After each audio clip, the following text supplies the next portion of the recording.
ये जो आप पहले दिन ही कलश स्थापना होती है और पहले दिन ही आपको ये ज्ञान हो जाए कि बच्चे पूछें कि कलश क्यों रखा जाता है, कलश के ऊपर आम के पत्ते क्यों लगाए जाते हैं, कलश के ऊपर नारियल क्यों रखा जाता है, कलश के ऊपर 9 बार मोली क्यों बांधी जाती है, मोली मतलब लच्छा नाड़ा 9 बार क्यों लपेटा जाता है नारियल के ऊपर, कलश के ऊपर जब रखते हैं।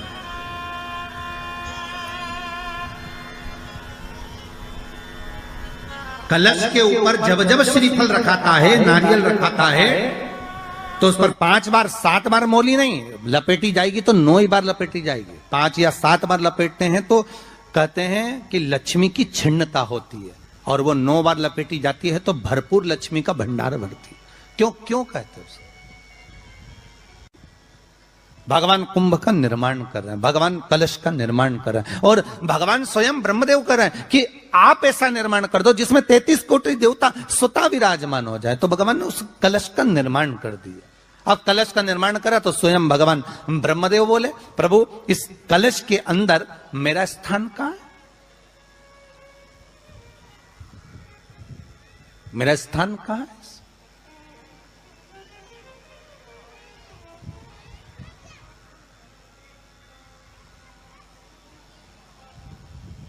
बहुत ध्यान देना महाराज, कलश का जो मुख होता है उस मुख पर भगवान विष्णु का स्थान होता है।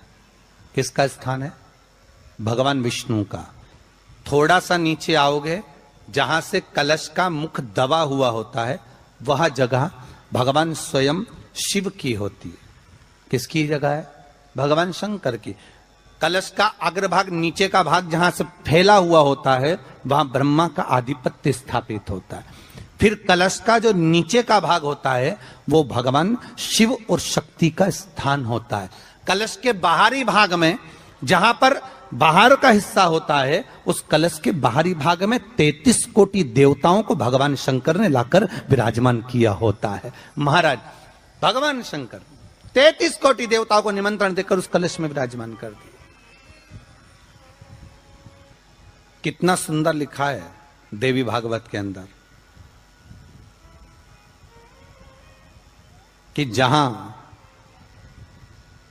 कलश की स्थापना होती है उस जगह पर किसी देवताओं को बुलाने की जरूरत नहीं होती। 33 कोटि देवता उस जगह पर स्वतः विराजमान हो जाते हैं। स्वयं 33 कोटि देवता स्वयं वहां विराजमान। नवरात्रे एकम से प्रारंभ नहीं होते, अमावस्या की रात्रि से प्रारंभ हो जाते, इसलिए उसको कहते हैं नवरात्रे। क्योंकि नवमी के दिन माता जी का विसर्जन हो जाता है, जवारों का विसर्जन हो जाता है, व्रत करने वाले कन्या पूजन भोजन भंडारा कराकर विराम दे देते हैं। तो नवमी की रात्रि उसमें नहीं जुड़ा पाती, उसमें रात्रि अगर जुड़ती है तो ये अमावस्या की रात्रि से जुड़ना प्रारंभ होता है, तब जाकर वो नवरात्रि पूर्ण हो पाती है। पितृलोक में पितृ जैसे निवास होकर भी इंतजार करते हैं। 4 नवरात्रे हैं तो 4 ही श्राद्ध हैं। आज मौनी अमावस्या है, श्राद्ध का विराम हो जाता है और कथा अर्थात नवरात्रे प्रारंभ हो जाते हैं दूसरे दिन। तो यहाँ शास्त्र कह रहा है जैसे हमें प्रतीक्षा रहती है कोई अच्छे कार्य की, कि घर में कोई शुभ कार्य हो, घर में कोई अच्छा आयोजन हो तो अपने को आनंद होगा, प्रसन्नता होगी। उसी तरह हमारे जो पूर्वज चले गए, जो पूर्वज चाहे वो अधोगति में गए हों, चाहे वो देवगति में गए हों, चाहे वो पितृलोक में निवास कर रहे हों, तो जितने भी पितृलोक में निवास करने वाले पूर्वज होते हैं वो भी ये विचार करते हैं कि हमारे घर के वंश द्वारा, हमारे वंशजों द्वारा कोई ऐसा सत्कर्म हो जिससे हमारे जीवन की वितृप्ति हो और हमें आनंद की अनुभूति हो। और ध्यान दीजिएगा महाराज, आपको चैत्री नवरात्रि का स्मरण होगा, आपको शरदीय नवरात्रि का स्मरण होगा, पर जो आषाढ़ में और माघ में जो नवरात्रे पढ़ते हैं इसका एक आनंद ही दूसरा रहता है। बस इतना जरूर होता है कि दुनिया के लोग वो जो 2 नवरात्रे होते हैं उसमें कलश की स्थापना भी करते हैं, देवी का पूजन भी करते हैं, अर्चना भी करते हैं, मंदिरों में भीड़ भी रहती है और खूब प्रेम से माता का जगराता वगैरह सब होता है। पर ये जो नवरात्रे हैं 2 गुप्त नवरात्रे, इनका लोगों को स्मरण नहीं था। वो तो धीरे धीरे ये टीवी चैनल के माध्यम से कथाकारों ने, वक्ताओं ने स्मरण कराना जब चालू करा, धीरे धीरे बताना, मार्गदर्शन करना जब चालू करा, तब लोगों को ज्ञात होता गया कि कोई गुप्त नवरात्रा भी होता है, उसमें भी देवी की आराधना होती है। ये चारों नवरात्रे अलग अलग अवस्था के हैं, अलग अलग सुख के हैं और अलग अलग आनंद के। आपके घर में पितृदोष है, आपको ऐसा महसूस होता है, तो किसी भी नवरात्रि के पहले जो अमावस्या पड़ती है, जिस दिन अमावस्या रहे उस दिन चावल की कटोरी में एक कपूर का टुकड़ा रख दीजिए, छोटा सा, और कपूर का टुकड़ा रखकर उस कपूर को दरवाजे के बाहर कटोरी में ही, चावल रखी हुई कटोरी में ही उसको पितरों का स्मरण कर जला दीजिए। और जलाने के बाद उस चावल को कहीं भी किसी भी वृक्ष की छांव में पक्षियों के लिए डाल दीजिए। शिव महापुराण की कथा कहती है, अगर मान लो पितृ आपको कष्ट दे रहे हैं, पितृ आपको तकलीफ दे रहे हैं, कोई काम नहीं होने दे रहे हैं, या कहीं आपको ऐसा लगता है कि पितरों का दोष है, तो वो पितृ दोष देवी, अब ये जो आप करेंगे ये कब कर रहे हैं? अमावस्या के दिन आप उसको रख रहे हैं, अमावस्या के दिन उसको रखकर रात भर आपने रखा कपूर के साथ में, सुबह एकम पड़ गई, नवरात्रि लग गई, उसी दिन उसको जलाकर आपने पटक दिया।